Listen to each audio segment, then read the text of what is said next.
તો મિત્રો સ્વાગત છે તમારું હેલ્થ એજ્યુકેશન યુટ્યુબ ચેનલની અંદર.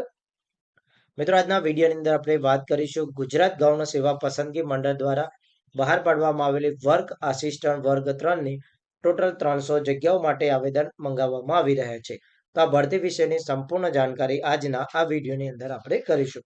એ પહેલા જો તમે મારી યુટ્યુબ ચેનલને હજુ સુધી સબસ્ક્રાઇબ ન કરેલી હોય તો નીચે બેલ આઇકન બટનને ઓલ પ્રેસ કરી ચેનલને સબસ્ક્રાઇબ કરી લો, જેથી તમને આવનારી તમામ ભરતીઓ વિશેની જાણકારી મળતી રહે. તો ચાલો મિત્રો વિડીયોની શરૂઆત કરીશું. તો મિત્રો વાત કરીએ ગુજરાત ગૌણ સેવા પસંદગી મંડળ દ્વારા વર્ક આસિસ્ટન્ટ વર્ગ 3 માટેની ટોટલ 336 જગ્યાઓ માટે ઓનલાઈન આવેદન મંગાવવામાં આવી રહ્યા છે. આ ભરતી છે તે મિત્રો માર્ગ અને મકાન વિભાગના નિયંત્રણ હેઠળની અને વર્તુળ કચેરીના હસ્તકના વર્ક આસિસ્ટન્ટ વર્ગ 3ની ભરતી છે. ટોટલ 336 જગ્યાઓ માટે આવેદન મંગાવવામાં આવી રહ્યું છે. આવેદન છે મિત્રો 16/1/2026 થી 30/1/2026 રાત્રિના 12 કલાક સુધી તમે કરી શકો છો અને એના માટેની વેબસાઇટ છે ojas.gujarat.government.in વેબસાઇટ. મિત્રો ઓનલાઈન ફોર્મ કઈ રીતના ભરવું તેનો આપણે નેક્સ્ટ વિડીયો અપલોડ કરીશું. હેલ્થ એજ્યુકેશન યુટ્યુબ ચેનલને તમે ઓલ બટન ઉપર સબસ્ક્રાઇબ કરેલી હશે તો તેનો વિડીયો પણ તમને નોટિફિકેશન સ્વરૂપે મળી જશે. અહીંયા મિત્રો જગ્યાઓની વાત કરીએ તો ટોટલ 336 જગ્યાઓ છે. અહીંયા મિત્રો જુદા જુદા વિભાગની અંદર કેટલી જગ્યાઓ આપેલી છે તેની અહીંયા આપણે જાણકારી મેળવીશું. તો સૌથી પહેલા વર્તુળ અમદાવાદ છે મિત્રો. મધ્યમ વર્ગમાં 44 જગ્યાઓ છે અને એના મિત્રો અનામત મુજબ અહીંયા અલગ અલગ જગ્યાઓ ફાળવવામાં આવેલી છે, તે તમે જોઈ શકો છો. મહિલાઓ માટે પણ અનામત જગ્યાઓ રાખવામાં આવેલી છે. તે બધું દિવ્યાંગજનો માટે પણ અનામત જગ્યાઓ છે અને માજી સૈનિક માટે પણ અનામત જગ્યાઓ રાખવામાં આવેલી છે.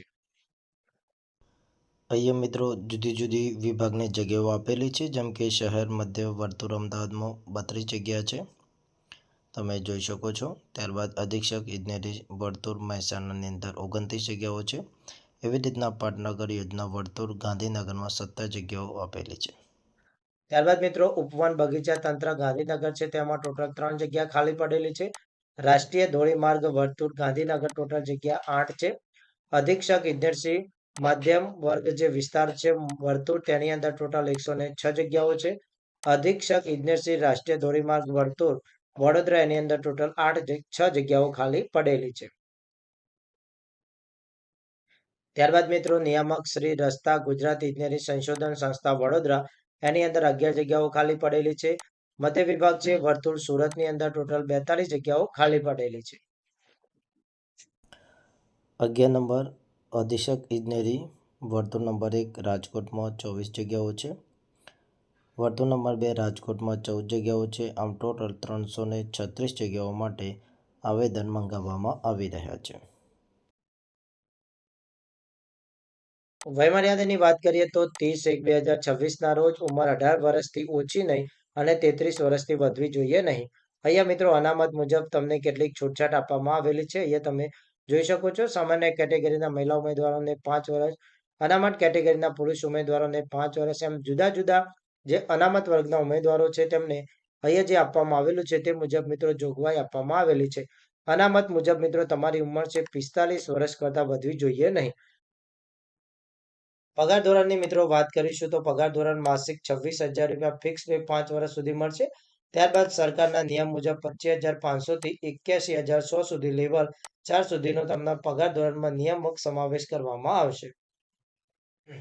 શૈક્ષણિક લાયકાતની વાત કરીએ મિત્રો તો diploma in civil engineering technical examination બોર્ડમાંથી અથવા કોઈ યુનિવર્સિટી અથવા ઇન્સ્ટિટ્યૂટમાંથી તમે પાસ કરેલો હોવો જરૂરી છે. ત્યારબાદ મિત્રો વાત કરીએ તમારી પાસે કોમ્પ્યુટરનું નોલેજ પણ હોવું જરૂરી છે. તમારી પાસે ગુજરાતી અને હિન્દી એ બંનેનો ભાષાનું જ્ઞાન પણ હોવું જરૂરી છે.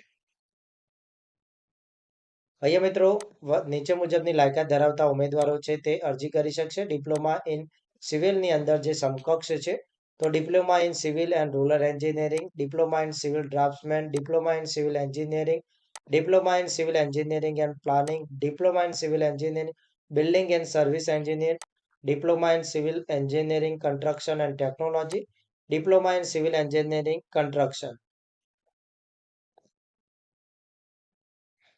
Diploma in civil engineering rural engineering, diploma in civil technology, diploma in construction engineering, diploma in construction technology, diploma in construction technology and management, diploma in quantity સર્વેઇંગ and construction management, diploma in survey engineering અને diploma in transportation engineering.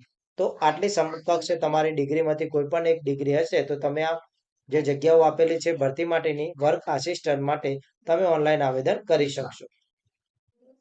શૈક્ષણિક લાયકાત, વયમર્યાદા અને અન્ય લાયકાત માટેની નિર્ધારિત તારીખ 30/1/2026 ની સ્થિતિ ધ્યાનમાં લેવામાં આવશે. કોમ્પ્યુટરની મિત્રો વાત કરીએ તો તમારા ધોરણ 10 અથવા 12ના પરીક્ષાની અંદર તમારો કોમ્પ્યુટર તરીકે અભ્યાસ હોય તો તમારે અલગથી સર્ટિફિકેટ રજૂ કરવાનું થતું નથી. પરંતુ તમારા અભ્યાસક્રમની અંદર કોમ્પ્યુટરનો કોઈ પ્રશ્નપત્ર ન આવતું હોય તો તમારે અલગથી કોમ્પ્યુટરનું જ્ઞાન છે તેવું પ્રમાણપત્ર રજૂ કરવાનું થશે. અરજી કરવાની રીત છે તો મિત્રો ojas.gujaratgovernment.in ઉપર જઈને તમારે અરજી કરવાની રહેશે. તમે 30/1/2026 સુધી ઓનલાઈન અરજી કરી શકો છો. ઓનલાઈન અરજી કઈ રીતના કરવી તેના માટે એક અલગથી વિડીયો આપણે પોસ્ટ કરીશું. હેલ્થ એજ્યુકેશન યુટ્યુબ ચેનલને સબસ્ક્રાઇબ કરેલી હશે તો તેના માટેની નોટિફિકેશનનો વિડીયો પણ તમને મળી જશે. ત્યારબાદ મિત્રો પરીક્ષા ફીની વાત કરીએ તો બિન અનામત વર્ગના ઉમેદવારો માટે 500 રૂપિયા છે, ત્યારે તમામ વર્ગના જે ઉમેદવારો છે તેમના માટે 400 રૂપિયા પરીક્ષા રાખવામાં આવેલી છે. પરીક્ષામાં જે ઉમેદવારો ઉપસ્થિત રહેશે તેમને તમામ પરીક્ષા ફી છે એ પરત મળવાપાત્ર થશે. પરીક્ષા ફી છે મિત્રો તમારે કમ્પલસરી ઓનલાઈન ભરવાની રહેશે. પદ્ધતિની વાત કરીએ તો પરીક્ષા પદ્ધતિ છે મિત્રો એને અહીંયા આપણે વાત કરી લઈશું. MCQ પ્રકારનું તમારું પ્રશ્નપત્ર રહેશે જે બે વિભાગમાં રહેશે, પાર્ટ એ અને પાર્ટ બી. વિષયની વાત કરીએ પાર્ટ એમાં તાર્કિક કસોટીઓ અને ડેટા એમ્પ્રેશિપ, ગાણિતિક કસોટીઓ, ભારતનું બંધારણ, વર્તમાન પ્રવાહો, ગુજરાતી અને અંગ્રેજી કોમ્પ્રિહેન્શન, કુલ ગુણ 90 માર્ક્સના રહેશે. ત્યારબાદ બીજો ભાગ છે તે સંબંધિત વિષય અને તેની ઉપયોગિતાના લગતા પ્રશ્નો રહેશે. 120 માર્ક્સનું પ્રશ્નપત્ર રહેશે. એમ ટોટલ 210 પ્રશ્નપત્રો રહેશે. અહીંયા મિત્રો પાર્ટ એમાં કુલ 90 પ્રશ્નો અને પાર્ટ બીમાં કુલ 120 એમ 210 પ્રશ્નો પૂછવામાં આવશે. તેના માટે 3 કલાકનો સમયગાળો આપવામાં આવશે.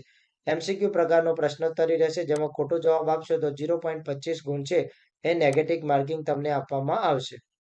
અભ્યાસક્રમની વાત કરી લઈએ મિત્રો કે પ્રશ્નપત્રની અંદર કેવા અભ્યાસક્રમો રહેશે. તો સૌથી પહેલા તાર્કિક કસોટી અને ડેટા ઇન્ટરપ્રિટેશન રહેશે જેના 30 પ્રશ્નો 30 ગુણના રહેશે. જેની અંદર ઉંમર સંબંધિત પ્રશ્નો, વેન આકૃતિઓ, દ્રશ્ય આધારિત તાર્કિક પ્રશ્નો, લોહીના સંબંધિત વિષયક પ્રશ્નો, તાર્કિક અંકગણિત, માહિતીનું અર્થઘટન અને માહિતીની પર્યાપ્તતા. ત્યારબાદ બીજું રહેશે ગાણિતિક કસોટીઓ જેની અંદર 30 પ્રશ્નો 30 ગુણના રહેશે. સંખ્યા પદ્ધતિ, સાદુરૂપ, બીજગણિત, સમાંતર શ્રેણી, સમ, ગુણોત્તર શ્રેણી, સરેરાશ, ટકાવારી, નફો કોડ, ગુણોત્તર અને પ્રમાણ, ભાગીદારી, સમય અને કાર્ય, ઝડપ, સમય અને અંતર, કાર્ય મહેનતાણુ અને સાંકળનો નિયમ. ત્યારબાદ ત્રીજું છે ભારતનું બંધારણ છે જે બંધારણને લગતા ક્વેશ્ચનો છે મિત્રો અહીંયા પૂછવામાં આવશે. ત્યારબાદ મિત્રો ચોથા નંબરનો જે વિભાગ રહેશે તે છે વર્તમાન પ્રવાહો, તેના 10 પ્રશ્નો 10 ગુણના રહેશે. ત્યારબાદ છે ગુજરાતી અને અંગ્રેજી કોમ્પ્રિહેન્સિવ જેના 5 એમ 10 ગુણના પ્રશ્નો 10 રહેશે જેની અંદર અહીં આપેલા પ્રશ્નોત્તરી પૂછવામાં આવશે. ત્યારબાદ મિત્રો વર્ગ 2 એટલે કે ભાગ બ ની વાત કરીએ જેની અંદર 120 ગુણ રહેશે જેના 120 પ્રશ્નો 120 ગુણના રહેશે. પહેલું છે ભાગ એ 55 પ્રશ્નો 55 ગુણના રહેશે. અહીંયા મિત્રો આર્કિટેક્ચર, બિલ્ડિંગ ડ્રોઈંગ માટે, મકાન સામગ્રી, કાયમી અને અસ્થાયી માળખા, ચણતર માળખા, માટી અને પાયા, ઇમારતો અને સારવાર, માળ અને ફ્લોરિંગ, કમાનો અને લિસ્ટિંગ, દરવાજા, બારીઓ અને વેન્ટિલેટર, છત અને રૂફિંગ સિસ્ટમનો પ્રકાર. તો અહીંયા 13 વિભાગમાંથી પ્રશ્નોત્તરી રહેશે. ત્યારબાદ મિત્રો વિભાગ બ ની અંદર બીજો જે ભાગ રહેશે તેના 25 પ્રશ્નો 25 ગુણના રહેશે જેની અંદર મિત્રો બિલ્ડિંગ અને તેના પેટા નિયમો છે, રહેણાંક આયોજનના સિદ્ધાંતો છે, જાહેર મકાનનું આયોજન, પ્રિફેબ્રિકેટેડ સ્ટ્રક્ચર, પ્રબલિત cement concrete, steel structure, plumbing, 2D 3D સાથે CAD, 3D મેક્સ સ્ટેન્ડ, બિલ્ડિંગના ફેબ્રિકેશન ટેક્સચરની વિગતો એમ જુદા જુદા 10 વિભાગના પ્રશ્નો પૂછવામાં આવશે. જ્યારે વિભાગ બ ની અંદર ત્રીજો જે ભાગ રહેશે તેના 20 પ્રશ્નો 20 ગુણના રહેશે જેની અંદર મિત્રો અહીંયા વાત કરીએ તો જળ સંસાધનો, રોડ વર્ગીકરણ, રેલવે ગેજના પ્રકારો, પુલોના પ્રકારો, પબ્લિક હેલ્થ એન્જિનિયરિંગ, માળખાકીય રેખાંકનો, સિંચાઈ માળખાની વિગતો, ડ્રોઈંગ, રસ્તાના પ્રકારો વગેરેના પ્રશ્નોત્તરી રહેશે.